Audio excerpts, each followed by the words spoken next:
Hello, everyone, and welcome to another episode of Schmidt Lavelle. My name is Tom Lavelle, and as always, I'm accompanied by Mr. Timothy Schmidt. On this week's episode, we're going to be talking about several different topics: summer camp, Sinead O'Connor, and Pee Wee Herman, our all-time favorite sports movies, top 5. We'll also be talking about our favorite game shows, all the game shows that are out there and different hosts that have been around. The Phillies Trade, Kelly Green jerseys, and everyday life. Timmy, how are you doing? I don't remember everyday life being on the rundown. Well, you know what happened, Timmy? Let me tell you. We have for those of you that aren't able to make it to our production meetings, our pre-production meetings at Graham's Yes. Pub on Yeah. Tuesday afternoons. Mhm. We come up with our list of topics, and I had put a list of topics together and gave it to Timmy, and he happened to write the same topic that I already had down. So I was going through my list, and by the time I got to the end of the list, I was going to be repeating something I already said. So I decided to throw everyday life into it. But I will bring up something quickly here, Tim, and I hope it's okay with you.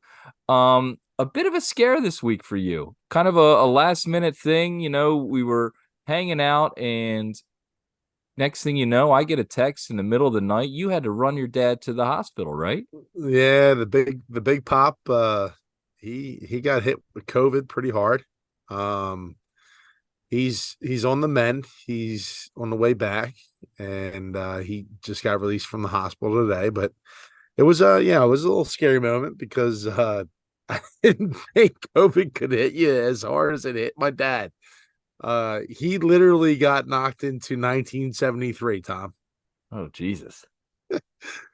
Good year. Uh, yeah, I mean, for him, he was 30 years old.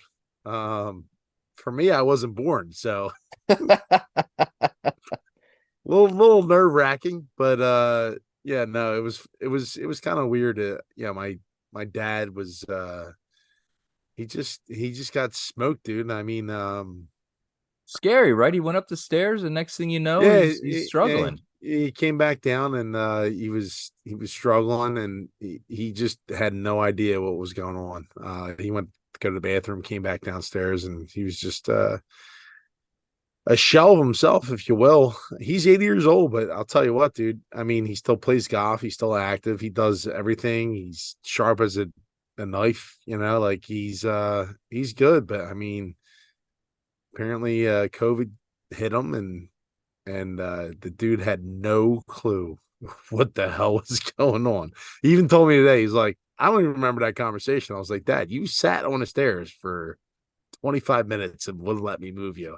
Uh, so yeah, a little bit of health scare, but he is on the mend. He's good. He thought he was in the year 1973 when the ambulance came, which He is a literally little. thought that. Yeah. They asked him what year it was, and he said it was 1973.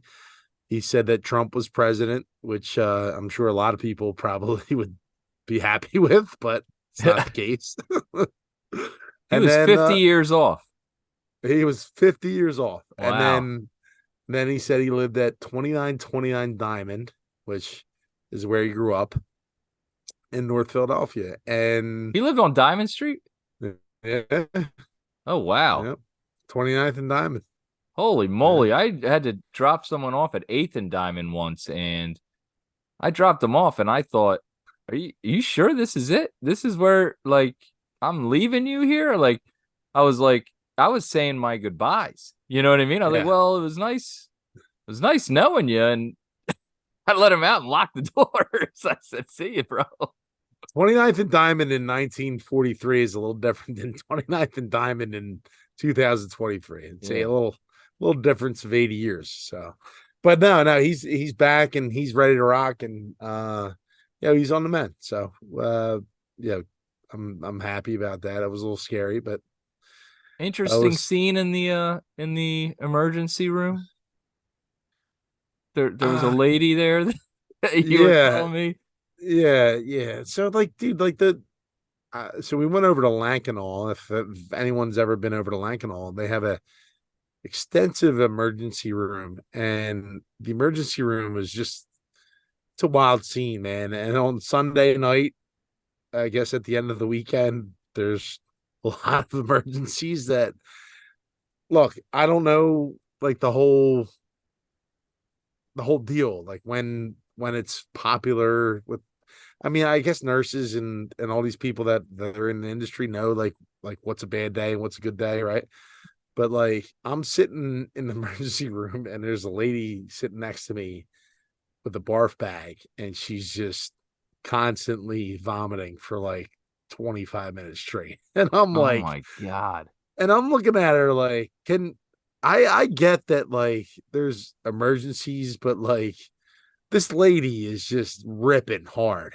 Like, dude, it looks like your buddy on a Saturday night, like mid college days, and she's hammering just throw up in this bag, and I'm like I'm not a mask guy, but like I went to the front desk, grabbed the mask, and I'm like, I'm at risk right now. I don't even know what kind of shit I can get myself into right now. And like I sent you a picture, she was like walking away. Um, God bless this lady. Like, she was older, and I felt terrible for her because like when you're in the emergency room, obviously something is wrong. Right. Nobody wants to be in the emergency room. No, and like an emergency means like, yo, you need attention now. And it seemed like in that emergency room, not a lot of people were getting attention now, if you know what I'm saying. Oh, wow. But but hey, I mean, it is what it is. I steered clear of those people, and shit, it was a wild scene. Well, rough day. I'm glad to hear that your dad is on the mend and feeling better. Mm-hmm. All right. So Timmy, we have a special guest on here. The lady from the emergency room is now Oh joining us. no, she's She'd like to say something. All right. So a lot of news this past week and yesterday. We had a couple of celebrities that had passed away. One, Miss Sinead O'Connor and a Mr. Pee Wee Herman.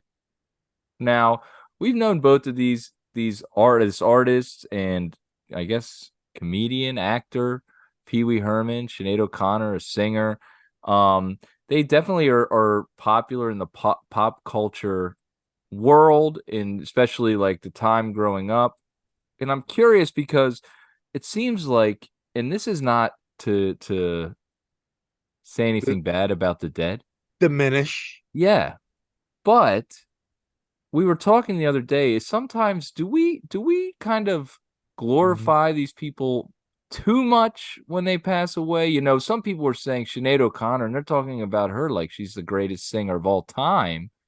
And then we asked them to name two of her songs, and they couldn't do it. No one good. Nah. Yeah. No, it's a phenomenon that has really taken waves since I think I don't even know when it started, but it's just been brutal when like a celebrity dies of some capacity and then the outpouring follows afterwards, and it's just unparalleled, Yeah. really. Well, you know what? I feel like people are in a race to say, like, I was their fan. Like, this affects me. This person I don't know anything about, or this death is, I'm more touched by this than most people you know. Right. I mean, one of the most recent ones that I remember was Prince, right? And as much as I was a fan of Prince, like I heard all the stories about him. Then like what followed was that Prince was the greatest guitarist of all time.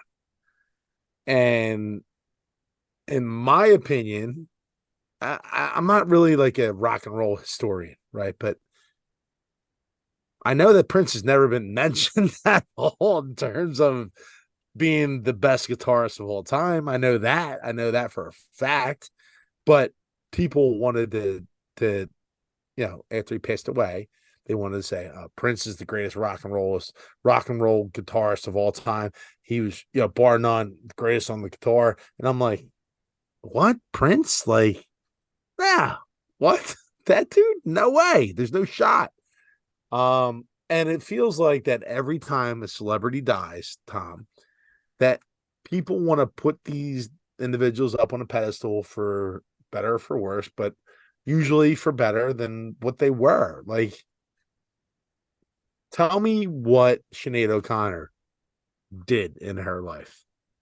Yeah, right. I don't know much about her. I know nothing compares to you. I know that the Pope picture on SNL, and I've recently heard a second song, but I could not tell you the name of it that someone at the bar has been playing now, and I couldn't tell you the name of it. It's not a bad song though, but yeah, I couldn't tell you the name of it. Yeah, Sinead O'Connor, like it's just, you know what? I wonder if it's just people when someone like that dies and they think like, as we get older, more people are passing away, I guess, and it kind of is like a shot to their, the nostalgia and everything like that. So I don't know what it is, but I just think there's greater people in the world than Sinead O'Connor, right? Like, I'm not diminishing her death, right? Like, oh my God, like she had a great song and all that stuff, but like there's other people in the world. There's probably people local in your community that have passed away that are head and shoulders worthy of mentioning more than Sinead O'Connor. O'Connor. That's what I'm trying to say. Is like, dude, she's not. a good Am I point. going? Am I going like a little crazy here or no? No, that's a valid point. You know what? We are like, we kind of put these people up on a pedestal. I mean, I guess maybe that's the great thing about art is that it can affect people in a certain way, that it's a lasting effect. And when you have that effect on someone, that's something that stays with people. I don't know, but yeah, I feel like when a celebrity passes away, let's, let's pump the brakes, let's remember them, let's do this and that, but like don't be one of those people that now attaches yourself to every celebrity that like, is passing away, like this is something that is affecting you in a, I Personal don't know. manner. Yeah, in Oh a yeah. Oh yeah. personal Oh my manner. god. Yeah. Oh, oh my God, Sinead. Yeah, yeah, yeah. Yeah, exact. Nothing compares to you, Sinead. um, But like, and and then I'm not trying to be disrespectful, but you know what I mean. we obviously had you mentioned Paul Rubin, who was Pee Wee Herman, who was most famously known for his Pee Wee Herman character. He did a bunch of movies, Pee Wee's Big Adventure, Pee Wee's Top Circus, I believe or I think that was the name of the movie. But there was a couple movies that related to Pee Wee Herman. But when I grew up, watching Pee Wee Herman was something that you did on Saturday mornings. You woke up and and you threw on the Pee Wee Herman show, and yeah, the floating head. Lawrence Fishburne was on that show. Yeah, Lawrence Fishburne. Yeah, He like the was, cowboy or something. yeah, he was ahead of his time. And his movies were okay. I mean, they were just kind of a shtick, comedy shtick, right? He was just like a different type of dude. Got himself into some trouble a little bit here and there, but Hmm. he ended up dying from cancer at the age of 70 years old. He was actually in a really good movie. He started getting into like different roles as he got older. And he was in the movie with Johnny Depp, Blow. George Young, Blow. Yeah, He was Derek for real in that movie, and that was probably one of his more famous characters besides Pee Wee Herman. Um, I forgot about that till you mentioned it, that he was in Blow.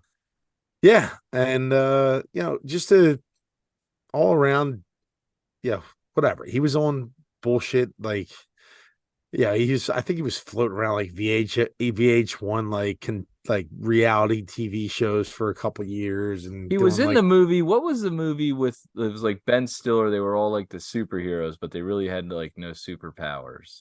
Oh, that was I want to think All Star was the song that came from that too, the Smash Mouth song. Hey now, yeah. you're an All Star. Get your game on. Go play. Yeah, that was that. Whatever. I forget what. Yeah, I forget whatever that movie was called, but yeah, whatever. We'll have to check that one out. But hey, you know what? These are people that have been as we've been growing up, we've seen them on TV, we've heard their songs, and RIP to Sinead O'Connor and Pee Wee Herman. We've got a problem with the people that attach themselves to these celebrities that pass away and use it as a, look at me kind of thing. You know what I mean? That's where our Yes. problem lies. Am I She was the right? greatest. She was the greatest songwriter of her generation. Yeah, yeah, yeah. Yeah. Yeah, right. You don't even Um, know what she did. I'm like, all right, okay. yeah, right. It's like give it a rest. You know what I mean? We're not really Mystery Men was the name of the movie. Now that I just looked it up on my phone. All right, so moving on, Timmy, summer camp. Do you remember summer camp when you were a kid? Tom, summer, summer. I was a camp counselor at summer camp. I was brought up through the system, and then I was turned into a counselor. I was all in on summer camp, dude. Okay, where was this Summer. summer camp? So we had summer camp at Kendrick, which was, excuse me. Oh, sorry. Summer camp was right around the corner from me. It was right on Lyceum, well, not Lyceum, Ridge Avenue and Roxborough? Roxborough Ave. So Ridge and Roxborough. That's where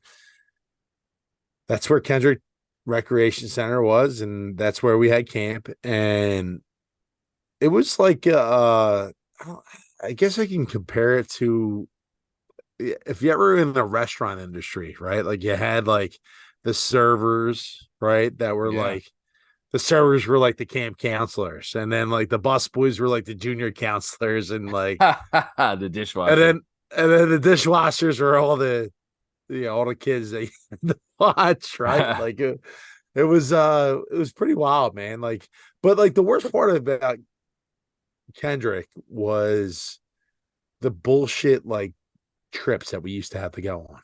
Like that was one of the big things that I always remember. It was like, all right, today is art day, and we're gonna go to I don't like some place out in Horsham to watch a play from like kids that are like 13. It was like the worst thing ever. And like we just pile kids into school buses and we drive out to this place, this theater company, and they're gonna put on a show and we're gonna watch it. And like it was like a day trip, and it was like the worst day trip of all time. It was like terrible. You had to get your parents to sign off on a waiver. Like you can go to this thing. I remember like going to my mom, like, please don't sign off on this. Like, And mom, I you're a fan really of the theater, Tim. Did you like, we've talked about our love for musicals and stuff like that. You didn't no, like any of that uh, stuff back then, huh? it wasn't really top notch shit that we were watching there, Oh, Tom. okay. Yeah. It was brutal. It was just the worst. And actually, Heathcliff Huxtable was a co-counselor with me. Oh boy. Um, but camp like besides like the terrible like trips, there was really good trips too that we used to look forward to going to. Like the zoo was always like the biggest trip that we loved to go to because you had ultimate freedom and like you could control your whole crew. So like you had a crew of 10, right? So if you Philadelphia were Zoo? yeah, Yeah, absolutely. You okay. go to Philadelphia Zoo, you had a crew of 10, and then like there was boys and girls, right? So you had the girl side and the boys side, and the boys side would always like always try to mingle with the girls side. So like you were doing the best you could to like kind of monitor that whole situation. Like and Right. you're at the zoo, so like there's other factors coming into play here, Tom. Like, Yeah. you know, It's a zoo out here. it's a little wild, dude. Like you can go anywhere. Like you got to be on your game if you're a counselor at the zoo, dude. You got to be top notch, superior counselor to actually manage that whole situation, and it can get out of hand. But I was always pretty good. So I was able to kind of rein it in usually. So Yeah. You know what? I was a camp counselor for a year at this place called Camp High Point. And this was after high school, and my friends had gotten me. I was looking to get a job when I moved back to Philadelphia, and I signed up to be a camp counselor. The only position that was available at my camp is they had rock climbing wall, or the high ropes as they called it, because they had like you can climb like it was pretty high up, and so I had to like be able to climb up there and show that I wasn't afraid of like the heights, and I had to work the whole belay system and the ropes and everything like that to get people up there so that when they come down I could lower them down. So I worked there, and I'll tell you what, that was one of the best jobs I ever had. I loved it. I loved working as a camp counselor. It was so much fun. Being on the high ropes was cool because it was like I didn't have a pack that I had to take care of. They would just bring the packs to us. And then as camp goes on and the summer goes on, sometimes they're like, the kids have done the high ropes every day. They don't feel like doing it. And we'd be like, all right, well, I guess we get another break. You know what I mean? And there'd be days where we're just kind of bullshitting around, me and the other guy. And so we'd go play kickball or football or whatever with the kids and just have a great time. Um, Not to brag, one of my favorite moments as a counselor was a rain delay. We had a rain day. There was 300 kids that went to this camp, and they packed all these kids into the gym, and we were going to be playing some sort of game. And before the game, we had all the kids lined up around the perimeter of the court, and they called me Mr. T because my name's Tom, Mr. T, and I had a mohawk at the time, a faux hawk, I guess it is better referred to. So they were one of the counselors started shooting full court shots. Boom, they start shooting full court shots. The next counselor starts shooting, and everyone's shooting a full court shot. And I'm like keeping a couple kids in line, whatever. Mr. T, take a shot. Why don't you take a shot? And I'm like, nah, I'm not gonna take a shot, whatever. And they're like, take it. So they had me take a shot, Timmy, and I nailed it in front of this whole camp. 300, all these kids went crazy. Like, and I was like, what'd you expect? First shot, swish. It was like one of the best moments of my life. I was like, I'm the man, So absolutely. it was a lot of Yeah, fun. and then like, dude, you're revered. Well, the best part about that is that you're revered in camp history. Like you're the guy now. Yeah. Oh yeah. You're I the was man, Mr. dude. T. Like I no was one's the gonna mess with man. you. You know what I mean? Any female camp counselor, I had my pick of any of them at that point, and Let's but go, Candace. Get over yeah. here. Next week I show up, there's kids with mohawks and their parents are telling me like, oh, my kid cut his hair like you and this and that. I was like, well, I made the shot. And she's like, I heard about the shot. And I said, all right. Dude, we had this lady. Her name was Mrs. Renner. Everyone called her Fran, and Fran, like she was the head. She was like the disciplinarian of like camp, right? Right. And she would yell like at any point, like when she needed to get control of the camp. And dude, I swear to God, every single camp counselor, any camper would just shut the hell up, and they would just sit like Indian style, and they'd just be like, "Yes, Whoa, I'm whoa, sorry." whoa, whoa.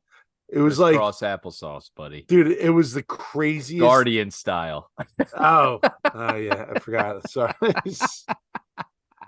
They would but say it was, Guardian style. dude, it was nuts. It was like she had this control over the entire camp. And dude, as a counselor, I was even scared shitless. I was like, oh my God, this lady, Fran's nuts. she's nuts. And like we gotta respect it because like she's gonna kill us if we don't, right? Yeah. So we had to adhere or you be another thing coming to you, but Timmy, we so my last camp story, if I could tell. I've been to several different camps in throughout my life. When we first moved back to Pennsylvania, my parents were looking for a camp to send us to, and I was raised Catholic. Okay, ooh, like we went to Catholic school me all too. throughout grade school and then most of high school. And so we get to Pennsylvania, and it's going to be summertime. My dad's working, my mom's work, we needed to get us in camp. So they signed us up for this camp, and it's at this church, and they have us going there. It's a Baptist church, Tim. Okay. And so we go to the camps, and it's we have like Bible study there or whatever. They teach us the stories of Jesus and this and that and all this stuff, and it's very similar to Catholic school. And so a lot of kids at the camp, we'd all go to lunch in the cafeteria, and we'd be in the cafeteria, and every day in the cafeteria they would have someone come up and lead prayer. And so they would be like, all right, who's going to be leading prayer today? And people would raise their hand, and they would call. Well, one of these Oh days, yeah, they're not doing that these days anymore. no, well, it's a Baptist church, like it's a church camp, right? So they say, okay, who's going to come up and who's going to lead us all in prayer today? So I go up, and they call my name. And they say, hey, okay, you come up. Who's this handsome little fella here? He can come up, right? And so I Yeah. come up. Okay, maybe they didn't say that. I go up, and I am leading the prayer. And I notice that people aren't praying. What is going on here? This is strange. Tim, do you know the difference between Baptist churches and Catholic churches? One of the main differences? They do Tom, not, I got no clue. yeah, they do not recognize Mary in the Baptist church, Jesus's mother. So there's no Hail Mary.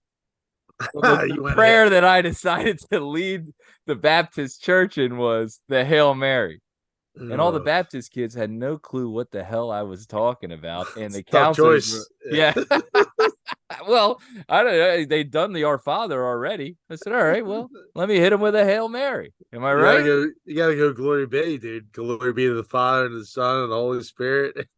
Oh, what a prayer. A quick, easy and done. But yeah, I wasn't going to hit him with an act of contrition. You know what I mean? I was No going to way. go, let's Yeah. go with one of the staples. I'll go with a Hail Mary. The Hail And Mary's not a bad choice, but obviously at the time, it was a pretty tough choice. well, I go home and I tell the story to my mom. I remember she's washing dishes, and I'm like, yeah, it was weird. I was at church, or I was at camp, and then they had me lead the prayer, and I go, and everyone was acting strange, and she was like, and then she tells, oh my gosh, they don't believe in Mary, or they don't like cut, and she starts cracking up like it's the funniest thing ever. And I guess it is kind of funny, but I was like, well, thanks, mom.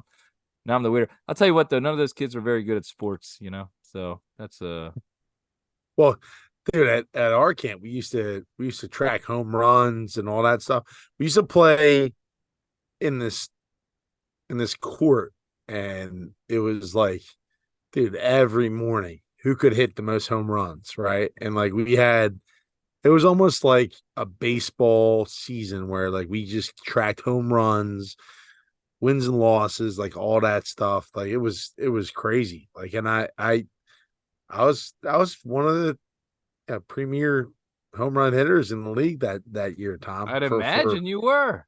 for a couple, Tom. And I used to strut You're my like a stuff young around. McGuire I stepping up was. there. I used to strut my stuff around the camp grounds, and people would look at me and like, look at that guy. He's juicing. Look, look at that guy. And then I would go swimming in the deep end, and they'd be like, look at him taking his laps. Look at that. Look at this guy. He's a Wow. he's a leading home run hitter in the league. Yeah. Is he related to Gubiksaw? That how you say that guy's name? Mark Gubiksaw? Gubaza. Gubiza? Yeah. No. Camp was fun, dude. It was you know, I remember there was a soda machine upstairs, and cherry Coke would always get sold out like in a day. Like you would have to get up to the soda machine. I remember because like at lunchtime they would always serve milk. It was like chocolate milk or white milk, right? Like in your whatever lunch. And then like if you had money, like you would go upstairs into the forbidden area, and Yeah. you go to the soda machine that was like off limits, and you just buy a cherry Coke. And dude, I would get a cherry Coke every time until like people figured it out. And then like cherry Coke was sold out. I'm like, what the fuck? Dude, I'm looking around and everyone's got cherry coke sitting like in the lunch area. I'm like, Ah, the fuck, dude? Someone got some raises here or something. Like who what? let the cat out of the bag about the cherry? Who'd you tell? You told one guy, like, yo, It's no, there's a you told cherry Coke. no, you told the other like the camp counselor that like you were interested in. You're like, yo, cherry coke's upstairs. and Oh, this was then when all you were a counselor. yeah, Oh, dude. okay. Yeah, absolutely. Yeah. You're like, look, I got an in with the Coke dealer With upstairs. the Dr. Pepper Yeah, guy. the cherry Coke guy, up there. All right, Tim. So you were a prolific home run hitter at camp, Mhm. and I feel like that's a good segue into our recent Phillies trade today. Phillies acquire a an all-star pitcher from Detroit, who his name is slipping my what's his name, Tim?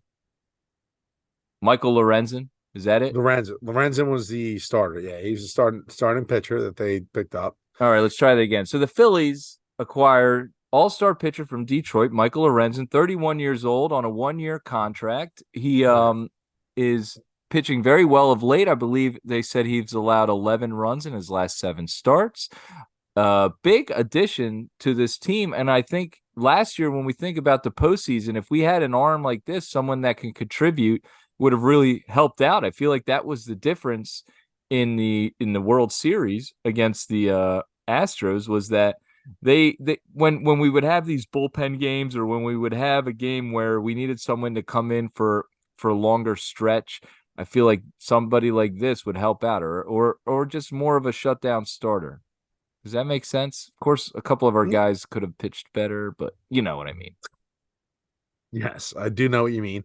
No, he's a great addition. It seems like with that addition, they're going to go to a 6-man rotation, which is going to be better for pretty much the top 2 starters. So like Nola and Wheeler will end up not pitching as much as they have in the past, right? So like they're going to end up going into the playoffs if the Phillies can hold on to that wild card spot.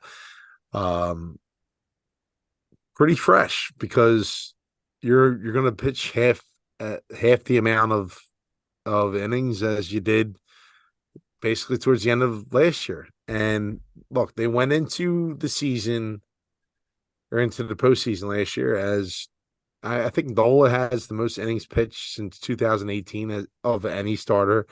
Wheeler he's an innings eater too as well.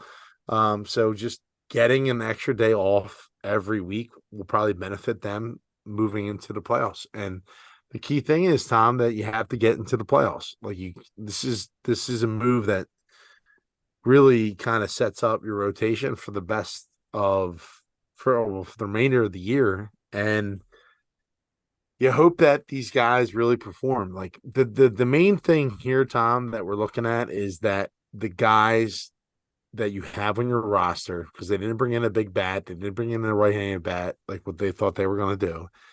They have to perform. Like you can't let Trey Turner bat 242 for the rest of the year. It's not that Right. you're letting him do it, but like, he has to perform. Uh, like Kyle Schwarber can't hit 182 for the balance of the year. He needs to be better. Like Nick Castellanos cannot hit 111 since the All-Star break. Like these guys are paid to play baseball at a high level, and they're not. And that's the biggest difference on this team. So they need to perform. There's no deadline move that's going to make them better. It's only the guys that are on the roster that are going to make this team better. Yeah. That's my opinion. No, you're 100% right. The guys that we have, they can do it. We've seen them do it. They just got to step up, make the playoffs, and then get hot. I'm hoping that a Trey Turner can be a hot player come towards the end of the season. And obviously Castellanos has to pick it up after the All-Star break. He will. I mean, these guys go through these little slumps here and there. He's been pretty solid all season. And I'm loving Stott. I even like this guy Rojas. I feel like he's been pretty solid for us as just a young player that's been filling in here and there.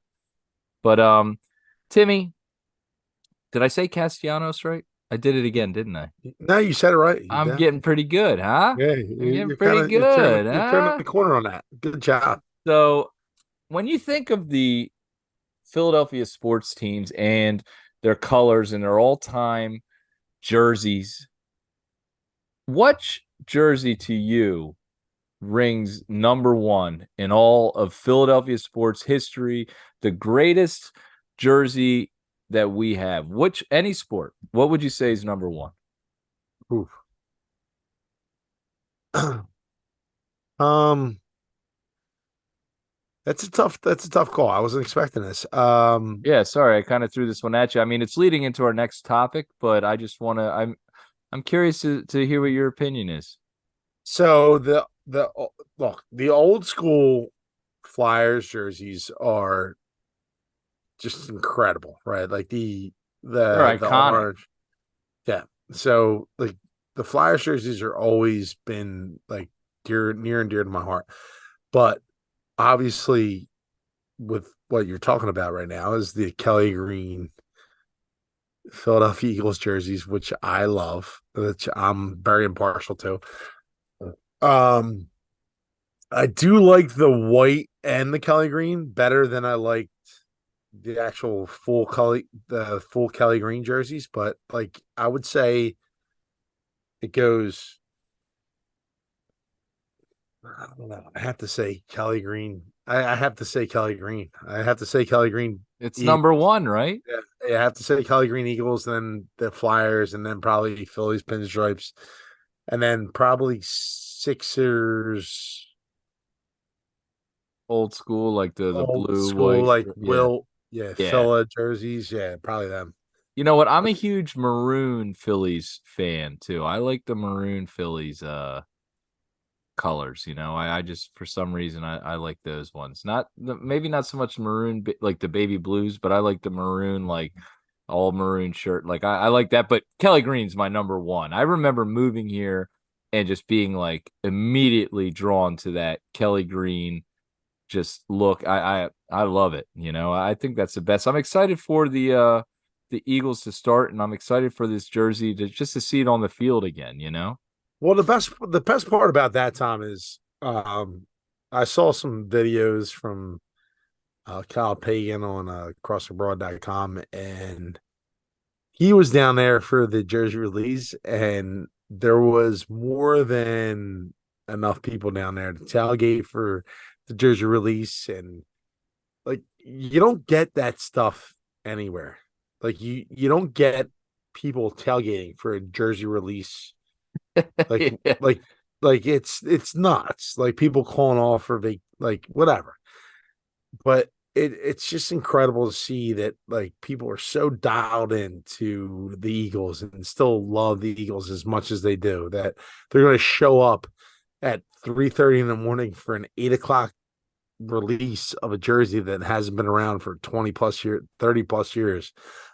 It's just a testament to the Eagles fans and how dedicated they are to their team. And God, it's just another feather in the Eagles fans' caps to showcase how great of a fan base we are. Yeah, you're right. We are a great fan base, and when you're winning here, I don't think there's a better place to win. You know, it makes your job a lot easier when you're winning here, and people are loving you and they're behind you. And you know what? Speaking of jobs, I want to talk about one of the all-time toughest jobs, and I want to I'm referring to a game show that me and you both love, Wheel of Fortune and Miss Vanna White. I mean, this lady for years now has been either flipping those letters or hitting that button to turn the letters from a blank space to a letter like a magician. I don't know how she does it with grace, with the poise, with I mean, when we talk about all time, I mean, performers, she's right at the top of the list. Am I right, Tim? Dude, cut it out. No, cut it out.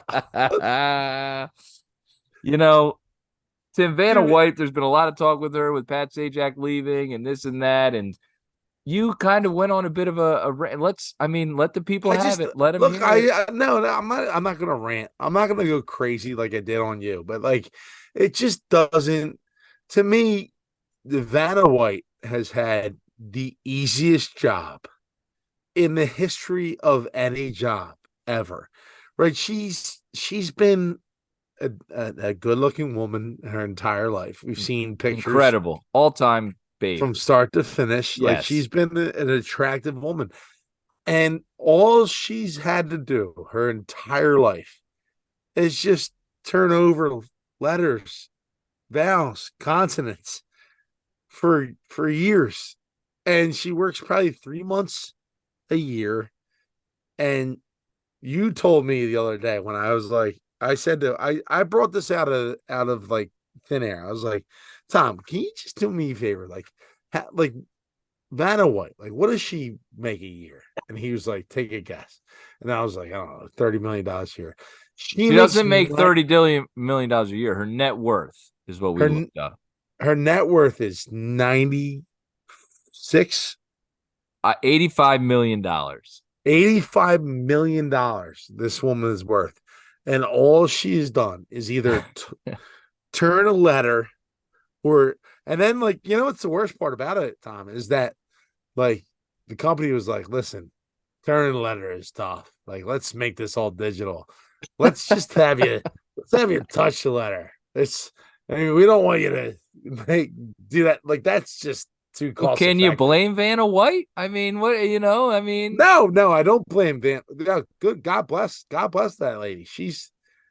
I mean, she's earned every penny, I guess, but like, holy shit. I mean, what has she had to do for the last 40 years of her life? Like, dude, it's the craziest thing. Tom, imagine if I like started a game show and I was like, dude, you know what? I need you to just do. Can you just do this thing for like, you hit this I don't button know, every once in a while. for like a half hour? You're like, yeah, sure.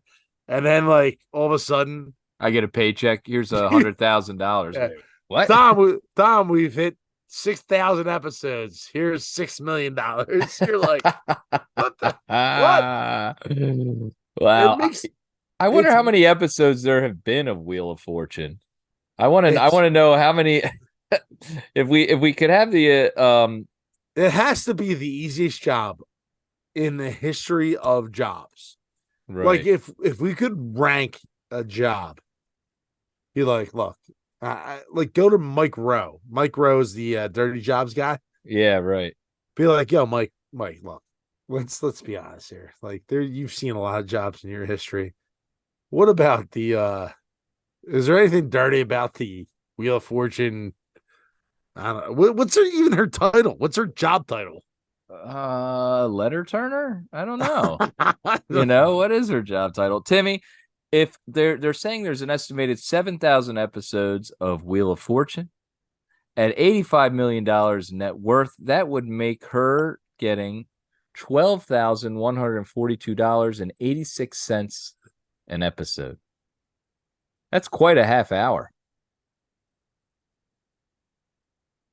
Makes me so mad. Why do you hate Vanna White so much? I love Vanna White. I just hate the fact that she does nothing. She does nothing. There's no skill required for what she does. She looks great. She has to stay in shape. I mean, she's made $85 million by staying at peak attractiveness. I could stay at peak attractiveness if I was getting paid $85 million a year. No, she's worth 85 million. She's getting 12,000 an episode. Whatever. I would do anything. Whatever. I'm so mad. I hate it. All right, Timmy. So that's going to be it for our topics, but this is going to be bringing us to our final segment, the moment everyone's been waiting for. We are going to be drafting our top 5 sports movies of all time. A lot of debate. There's a lot of sports movies out there. Timmy, are you ready for this? Are you ready for the sports movies Yes, I am. draft? Now, we would like to say that these are all sports movies. There's no like different category for it. We're just saying like the greatest sports movies of all time. And are we going off of our personal greatest, or are we going off of what we think like critically is the greatest sports movie of all time? What would you like to say? I would just say our top five movies of all time. All Our right, top five. Our our top top five five sports movies of sports all time. movies of all time. Okay, and so we're doing a little bit of different format than we did from our blockbuster movies. This will be a draft, as we don't want to be naming the same movie like we did with Jurassic Park in our all-time summer blockbuster. So Timmy's decided to go. We are going to have Timmy be drafting first. And Timmy, are you ready? Yep. So with the number one overall pick in Yep. the sports movie draft, Yep. Tim selects.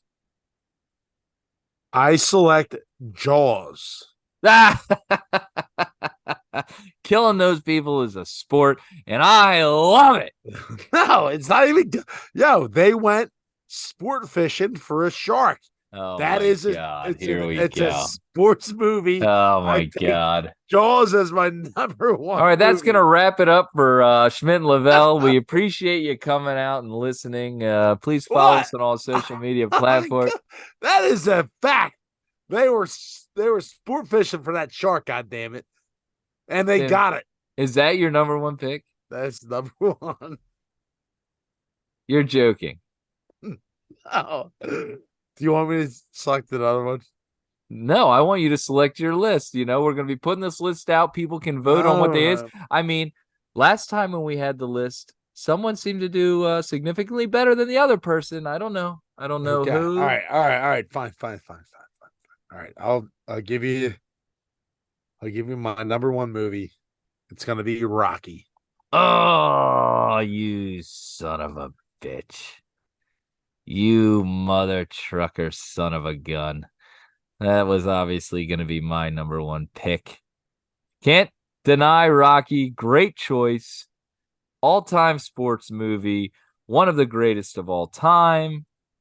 Man, oh man, do I love that movie. All right, that's fine. If you're going to do that, that's fine. You know what? Because we were talking about it last week, I'm going to go with Major League. Major League will be my number one pick. I know you're going to be trying to take that one, and I'm taking it from you. You took Rocky from me. I'm taking Major League from you, you son of a bitch. Rocky released in 1976. It won an Academy Award for Best Picture. The launch of one of the most incredible Hollywood careers of all time was Sylvester Stallone. Major League, as we talked about last week, one of the greatest movies of all time, greatest sports movies, holds up to this day. I believe that was released in 1989.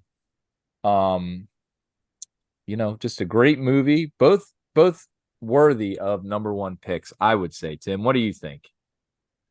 Yeah, I would agree. I mean, you know, I like my movie choice better than Yeah, well, yours, you had but the number one pick.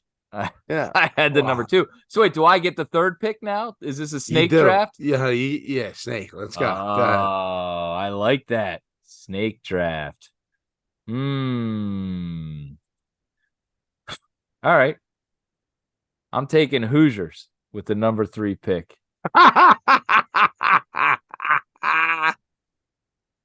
What, you don't like Hoosiers? Great choice. Gene Hackman, small town, Jimmy Chitwood, Indiana, against all odds, they win the state championship. One of the greatest soundtracks of all time, too. I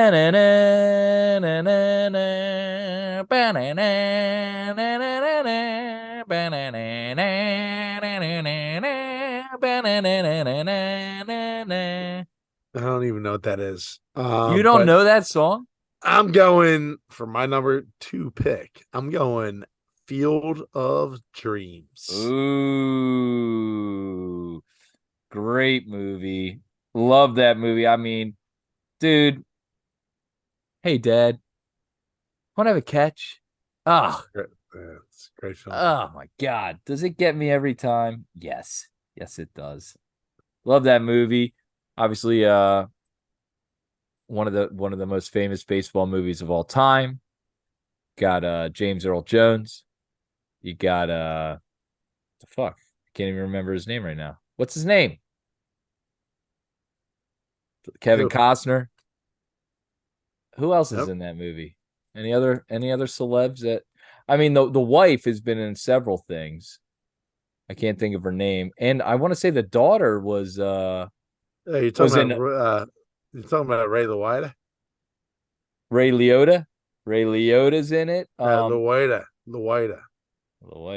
And then the daughter, his daughter, what movie is Kevin Costner's daughter in Field of Dreams also in? A movie we've covered on the show. My Girl. No. I don't know. Hook. She's the daughter in Hook as well. Oh yeah, she is. It Yeah, that's is. right. All right, Timmy. So this is a snake draft. So you will be going with the fifth pick, your third pick overall. You have Rocky, Field of Dreams, and now with your third pick, Third pick. what's it gonna be, Timmy? You know what? Sports movies. Third pick. This is a tough one. This is a tough one. I might have to go with. You know what? I'm gonna go with The Natural. The Natural. You know what? A totally overrated movie. I'm so glad you wasted a pick on that. No, great movie, obviously, and one of the most iconic scenes in sports movie history when he hits the home run and it hits the lights, set off the fireworks, and the music from that too is incredible. How does that? Ba-da-da-da. Ba-da-da. Ba-da-da. Listen, Da-da. can we play that music? Does it copyright? Ba-da-da. Oh man, I don't think we need to play it. I thought that was a pretty good rendition. Very solid. Very solid. All right, so right now you've got Rocky, Field of Dreams, and The Natural. My God. Time for my pick. I've got Major League and Hoosiers, and I have the next two picks, which is nice. Which is a very nice. All right. With the sixth pick overall, my third pick, I will be taking this movie is one of the greatest of all time. I love it. It may not be a true story, but some people, it was referred to as a true story and then later found out that maybe it's not so true. I don't give a shit. The movie's great. I love it. The soundtrack's great. He was 5'0" 100 and nothing, not a speck of athletic ability. And he hung in with the greatest college football team in the land. I'm going with none other than Rudy. Oh my God. Mr. Rudy Rudiger. Great soundtrack, great movie. When he sacks the guy at the end and you get the final game song, this is the most beautiful sight these eyes have ever. Who's the wild man now? Who's the wild man now? Launching the careers of some great actors. John Favreau. You had Sean Astin in that movie. Vince Vaughn. Vince Vaughn. What's the guy? I mean, they didn't launch his career. Beatty. Kurt Angle. Kurt Angle. James Van Der Beek was in that movie. Joe Montana. Brad Pitt. Brad Pitt was in there. Matt Damon. Ben Affleck. Ben Affleck. Ben Affleck. He was the opposing D end on Georgia Tech. Steven Soderbergh. Oh my God, just stop. Enough. All right. My next pick, and I'm going to throw this one out there. You know what? You're up again? It's a snake draft, doggy. All right, whatever. Yeah, you're right. It's whatever. And I want to say this one is one of my all-time favorite movies, and maybe deserved to be higher on this list, but you're a fool and you went with some other crap. So, with the number 7 pick overall, my fourth pick, the first pick in the fourth round, All right, just get it out I there, got dude. one word for you. Maybe it's a couple words. One saying, Agunga Galunga. Gunga Galunga. That's what he said to me on it, which means I will receive total enlightenment. I'm going with Caddyshack, one of the greatest sports movies of all time. I love Caddyshack, greatest comedies of all time movie. If you're talking about click and stick, Timmy, if Caddyshack's on, are you changing the channel? Yep, You're changing the because channel on Caddyshack? you selected it. Yep. Ah! You son of a bitch. You son of a bitch. Timmy, you've now got your fourth and fifth pick. You have Rocky, Field of Dreams, The Natural, number 8. What's it going to be? The eighth pick overall. Happy Gilmore, sir. Are you really going Happy Gilmore? Happy Gilmore, easily. Wow. I love Happy Gilmore. That's one of my favorite movies, to be honest. It's not as good as Yeah. Caddyshack. Probably the second best golf movie of all time. It's a great film. Obviously, Happy Gilmore is played by Adam Sandler. There is just too much comedy from start to finish that just erupts in this comedic just journey. It's incredible from start to finish. There's comedic uh shit that you got to pick up on, like if you don't watch it from, like if you don't pay attention to it, you miss out on like great jokes. So I would say you gotta really dial in when you watch Happy Gilmore, because there's a lot of good jokes that you're gonna miss out on if you don't watch it really with the rabbit ears up. I I love it. Timmy, now this is a snake draft. You will be picking again. This will be your fifth My final and movie, final selection. and it is solely based on love for my brother. And the movie that I select for my number 5 all time sports movie is called Warrior. Oh my God, dude. Are you picking that movie? That movie is so underrated. I love that fucking movie. You picked it. You sell it to me. I love that pick. Nick Nolte, Tom Hardy, the Yes. soundtrack, the final song there. I was obsessed with it. Yep. About Yep. today, the song. Yep. It, Oh yeah. Go ahead. You. Yeah. I'm sorry. Your pick. I love that So pick, Timmy. so Warrior is a movie about two brothers that really just they grew up as wrestlers, and they have a rift because they don't have the same mother.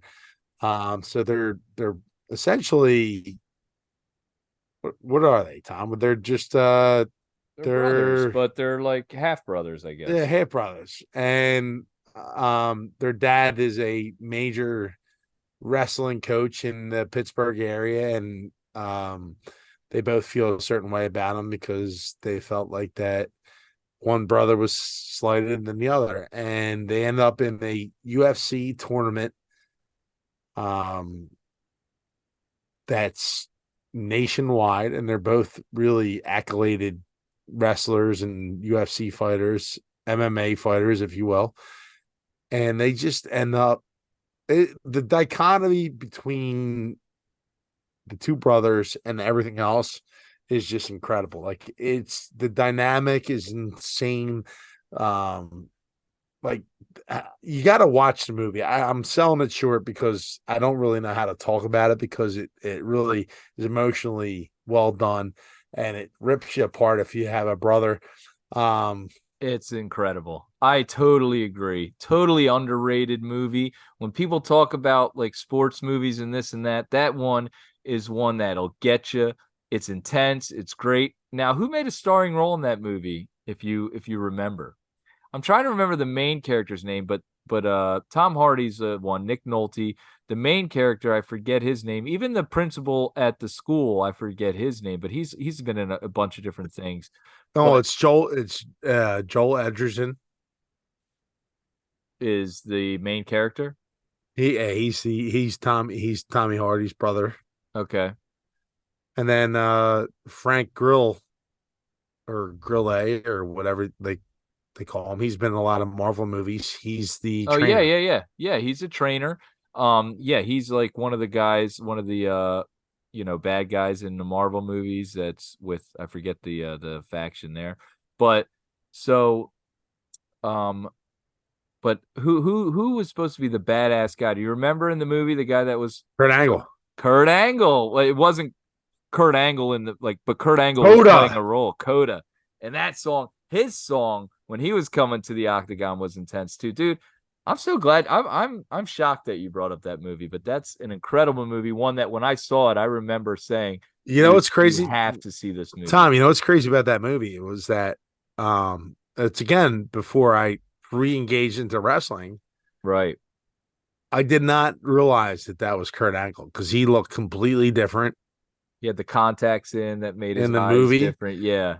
and I had no clue that that was Kurt Angle. It was Yeah. weird, and like I know every wrestling fan would know that that's Kurt Angle, but like I did not know it. And as soon as I saw the credits run, I was like, "Oh my fucking god, that was Kurt Angle!" I was like, he looked fucking bad ass, dude, in that movie. He Kurt was, Angle is badass, right? yeah.